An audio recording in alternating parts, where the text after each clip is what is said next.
Chairperson ng Energy Regulatory Commission, si Attorney Francis Saturnino Juan. Attorney Juan, magandang umaga po sa inyo. Welcome po, Double Wang sa Double B. Magandang Radyo na, umaga TV pa. po, Chairman. Morning po. Magandang umaga po, Sir Weng at Ma'am Weng. Thank you po Oo. sa oras. Yun. Oo. Balitaan nyo nga kami, ano po talaga yung sigurado ng mararanasan ng sambayan ng Pilipino? Tataas ang singil sa kuryente? Magkano ito? Chairman.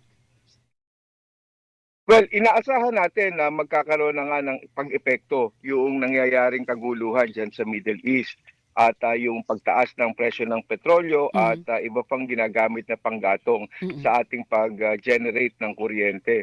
Meron din na magiging epekto yung pagbaba naman ng halaga ng piso. Kaya kung ito ay epekto na doon sa presyo ng supply ng ating mga generation companies sa ating mga distribution utilities at mga retailer, ay maaari nang makita natin ito sa ating bill ngayong Abril.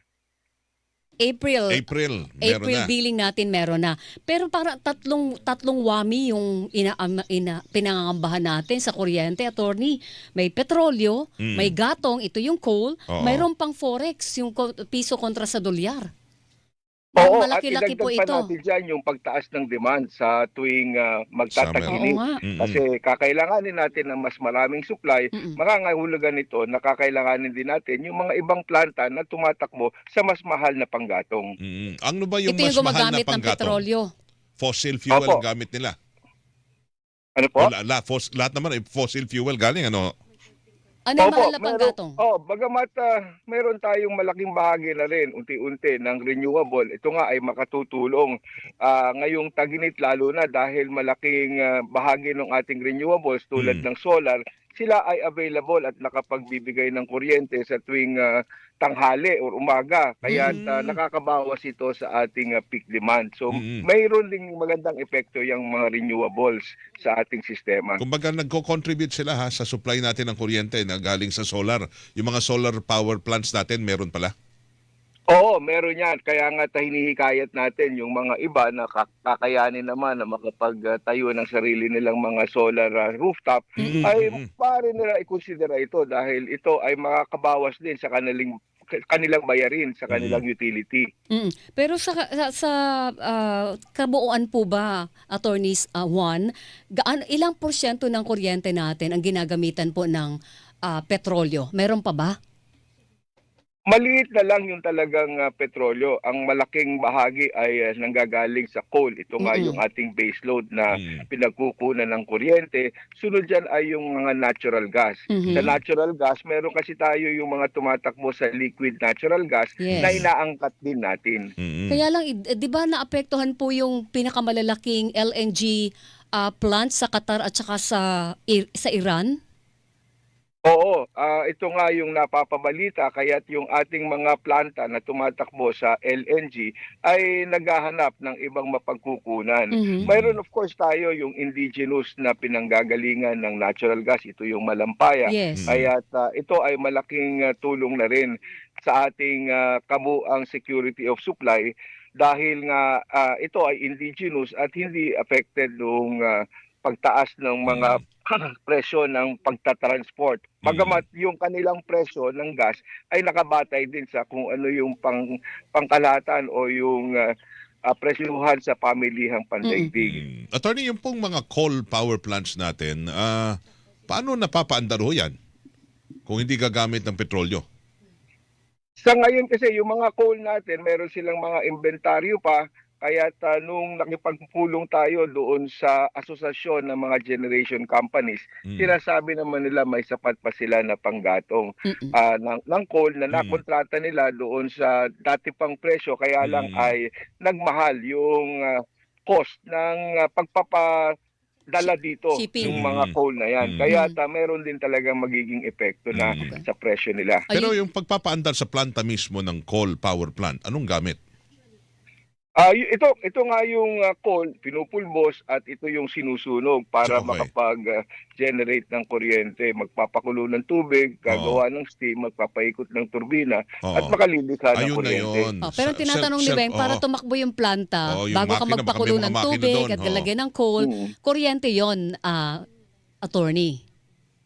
Oo, meron din Oh, siyempre Merong para portion. makapagpanimula at Yes. pero itong mga planta naman na ito ay tuloy-tuloy na naman, no, na ngayon ay nag-ooperate sila kaya tuloy-tuloy lang sila. Mm-mm. Kung mayroong panggatong, talagang kakailanganin nila tumakbo kaya nga sila yung tinatawag nating baseload na kasi mas mainam na sila ay laging nakatakbo Yes. dahil mas mura sa kanila Mas kung mura. sila ay Mm-mm. laging tumatakbo at Mm. nagbibigay ng kuryente. Okay. Mm. So, attorney, yung pong natanong ko kanina yung mga planta natin na nakadepende sa petrolyo.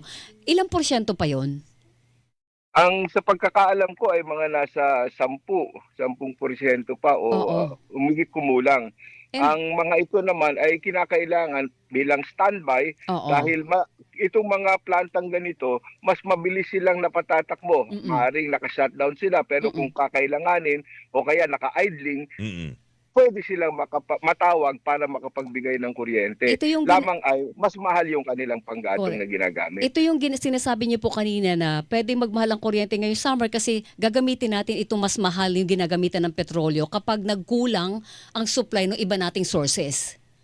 Oo, lalo pat tumataas ang demand at Mm-mm. kung magkulang yung ibang ating pinagkukunang karaniwan, sila na yung matatawag na mga planta. Kaya mahal man sila ay makatatakbo at para lang makapagbigay talaga ng supply kasi Mm. mas mahal naman or mas malaki naman ang abala Mm-mm. kung mauubusan tayo ng supply at kakailanganin na magdeklara na ng load dropping o yung pagba-blackout. Correct. So ang ibig sabihin na lang ni Attorney Juan ay sigurado may sapat tayong supply ng kuryente, bayad ka nga lang ng mahal.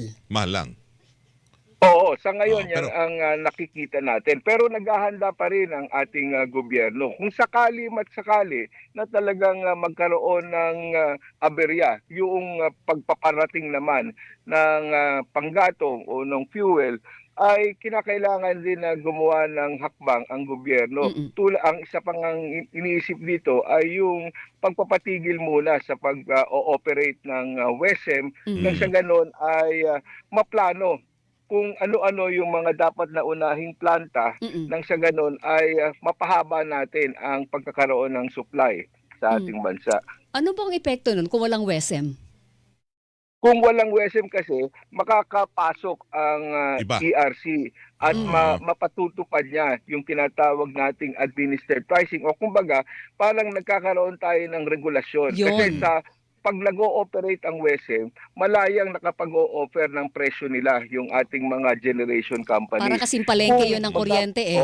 Oo. Oo, kasi merkado yan eh. Yes. So, nakadepende talaga yan doon sa supply and demand at yung mga offers ng mga participants dyan sa merkado. Eh, kung Pero meron kung mayroong mga ganitong mga pangyayari na nakikita natin makaapekto dito sa kompetisyon na nangyayari sa merkado, ito yung mga nasa ating patakaran na sa pagpapatakbo ng WESM na kung saan maaaring makapaghimasok ang ERC at makapagpatupad ng tinatawag niyang administered pricing or yung regulated rates pero hindi naman mangangahulugan nito na hindi na makare-recover ng kanilang gastos yung ating mga generation companies. Kaya lang ay magkakaroon ng control or abilidad ang gobyerno na matingnan kung ano talaga lang dapat ang ipasingil sa kanila.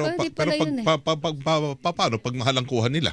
Eh, siyempre, mahal din ang benta. Oo. Hindi nyo naman pwede sabihin na hindi, dapat ganito lang. Meron pa rin talaga magiging pagtaas. Ang mangyayari lang ay kakailanganin nilang ipakita at patunayan na mayroon silang ganitong ginastos at humingi ng additional compensation. Yun. Basta ibig sabihin, bawat galaw na magiging presyo ng produktong ng kuryente, pag wala ang WESM, subject to approval ng ERC.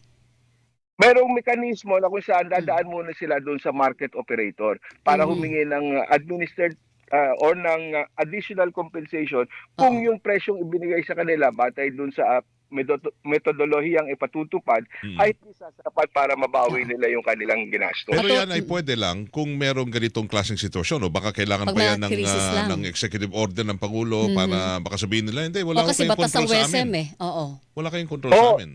Ito ay pinag-aaralan pa ng ating Department of Energy, Opo. kasama na rin ang ERC, at nagkakaroon nga rin ng malawakang konsultasyon tungkol dito. Mm. Okay. Yung pong- Attorney, gusto ko lang malinawan kung halimbawa ma-factor in natin yung petrolyo, yung mahal na gatong, yung Yung piso, dollar. tapos yung lakas ng demand ngayong tag-init. Mm. Mayroon ba kayong tansya kung ilang porsyento yung pwedeng itaas po na singil sa kuryente?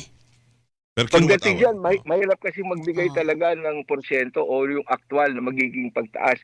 Iba-iba ang magiging epekto niyan sa ating bawat distribution utility. Nakabata yan doon sa kanilang kasalukuyang mga kontrata with generation companies kasi iba-iba rin yung kanilang kinontrata at yung kanilang magiging exposure sa OSM. Oo. Pero per kilowatt hour ba? Wala ba tayong basis? Dapat ito lang ang per kilowatt hour na charge ninyo.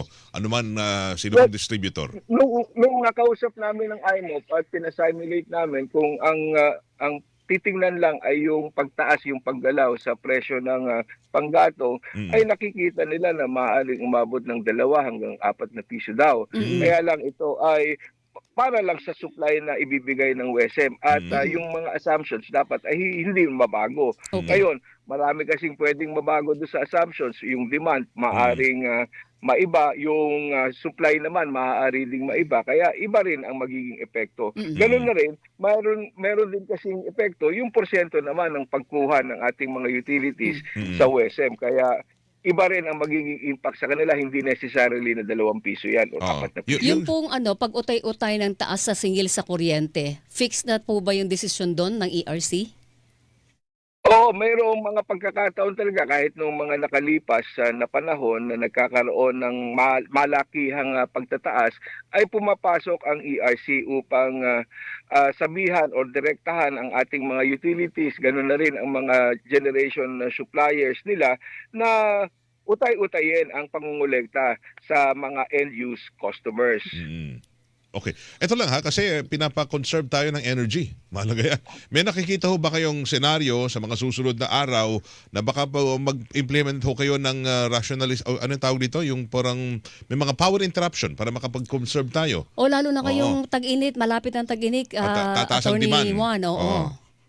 May mga rotational Oo, brownouts ba? Ganun.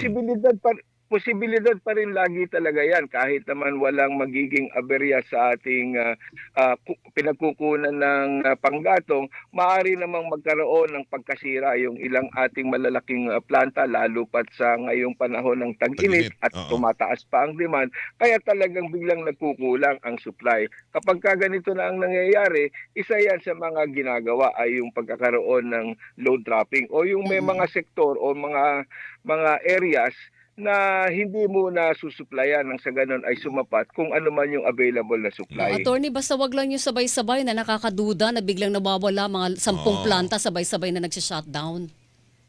Oo, yun nga din yung kaduda-duda kapag nangyayari. Kaya lagi din binabantayan ng ating Department of Energy at ng ERC, ganun na rin ang market operator. Yung mga paggalaw ng ating mga generation companies sa pag-o-offer nila sa OSM. Alright. Attorney Juan, maraming salamat po Thank sa you po sa pagbibigay sa oras. amin ng oras ngayong umaga. Oo, maraming salamat Sir Weng at Ma'am Weng. Sa Thank susunod you po, po attorney. ulit. Ha? Thank you. Yan. Thank you. Opo. Yan. Si Attorney Francis Saturnino Juan, siya ang chairperson ng Energy Regulatory Commission. ERC. So, antay-antay lang sa Hilingan, walang Pinoy.